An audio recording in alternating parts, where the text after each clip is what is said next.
And now, it's time for another Dice Tower review with Tom Vasel. Hey everybody, I'm Tom Vasel. Welcome to the Dice Tower, and today we're taking a look at a classic game, Roll Through the Ages. I reviewed this here in the Dice Tower over a decade ago with a pretty bad quality video, so hopefully you can see a little bit better in this one. But Roll Through the Ages is one of the first what we call roll and writes. Well, the first is probably Yahtzee. But when Roll Through the Ages came out, there wasn't many games like it that came out. You rolled dice. You got to roll them up to 3 times. You could re-roll dice, but if you rolled a specific thing, you had to stop, and then you wrote down things on a sheet. You got to get more dice. There's a lot of things that are done today in this genre of roll dice and roll and write, we call it, that was started by this one. But considering the fact that there are now hundreds, and I'm not exaggerating, hundreds of games that are in this genre, where does this one sit now? Let's take a look.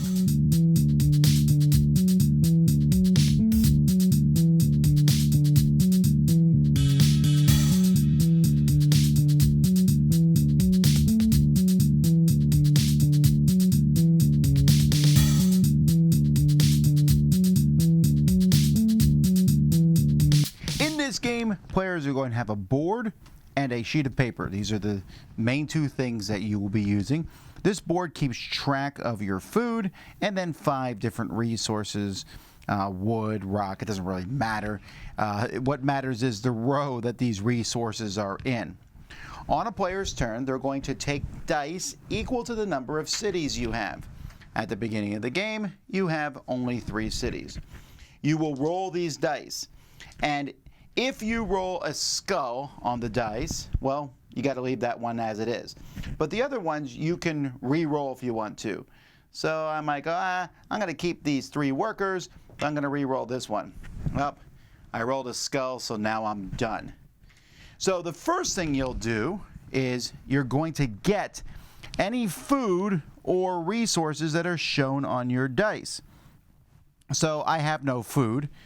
For example, this will give me 2 food or 2 workers, but I didn't roll any food. But I did get 4 goods on the skulls. So I'm going to take 4 goods. When you take goods, I get 1 on the bottom.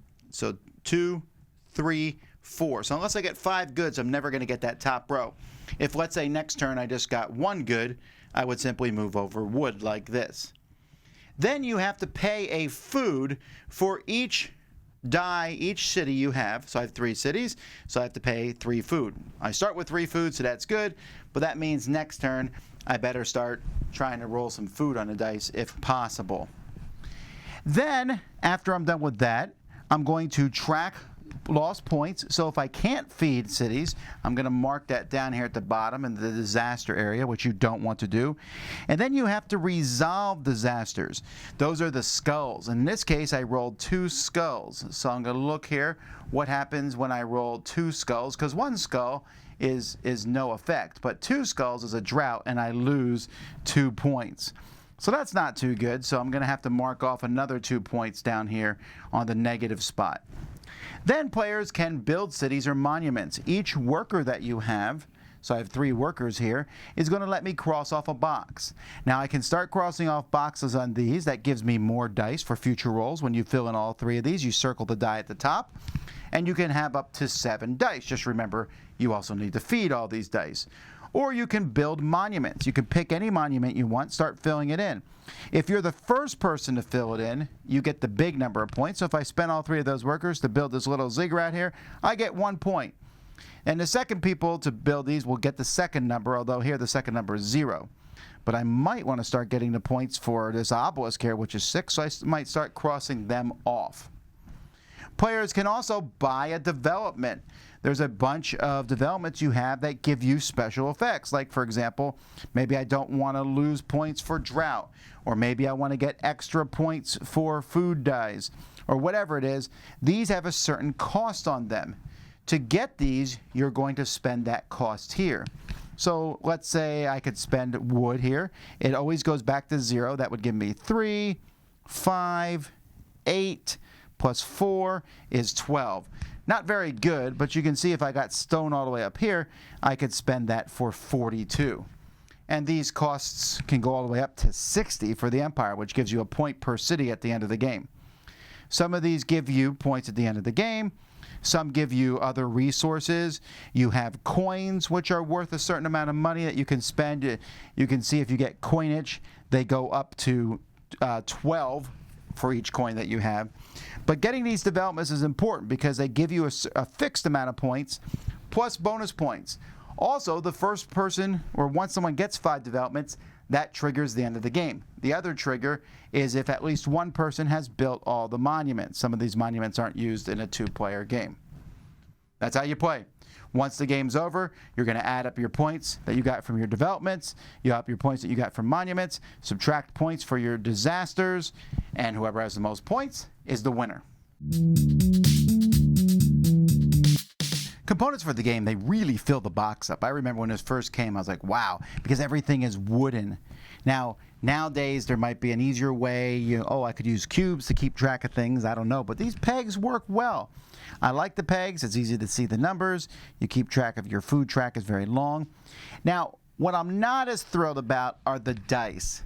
This is one of those games that if there was some place, and there might be, and I haven't heard about it, an upgrade for dice. They were trying to make these cool wooden dice, but as you can see, they're not the easiest things to see. They're not even that great to roll. It's actually a little bit of a detriment to the game. I would have preferred there to be maybe a bit of color, or at least just good dice. And if I can ever find a place that makes custom roll through the ages dice, you better believe I'll be getting them. The sheet here is a little busy.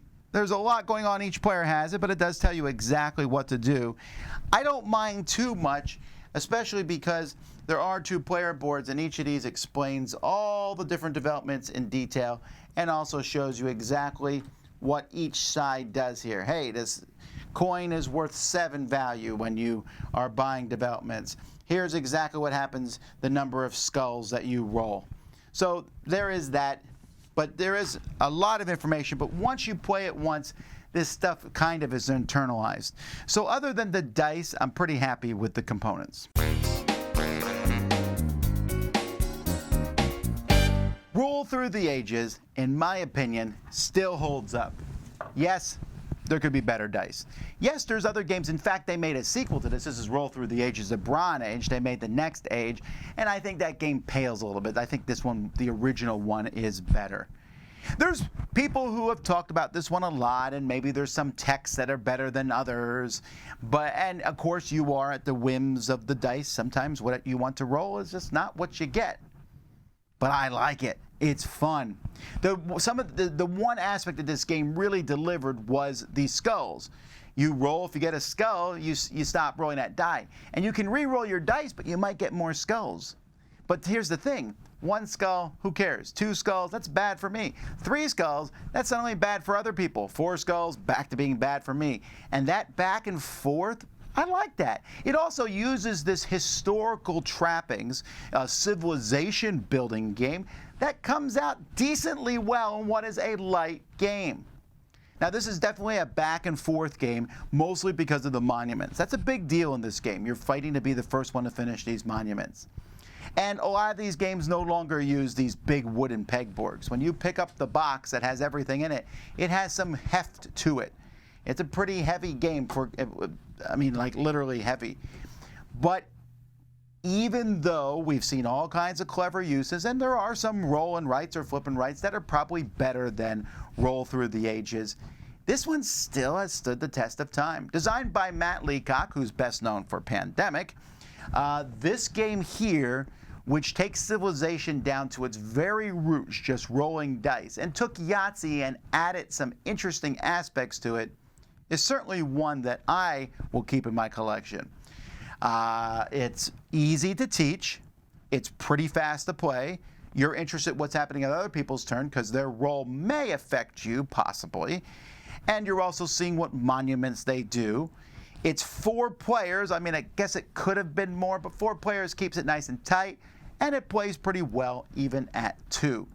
There's no solo variant, at least in this particular version. There's probably stuff online, but I like the back and forth methodology of this game. So, yes, an older game, a classic, and one worth adding to your collection. That's Roll Through the Ages. I'm Tom Vasel. We'll see you next time. Dice Tower Judgment approved.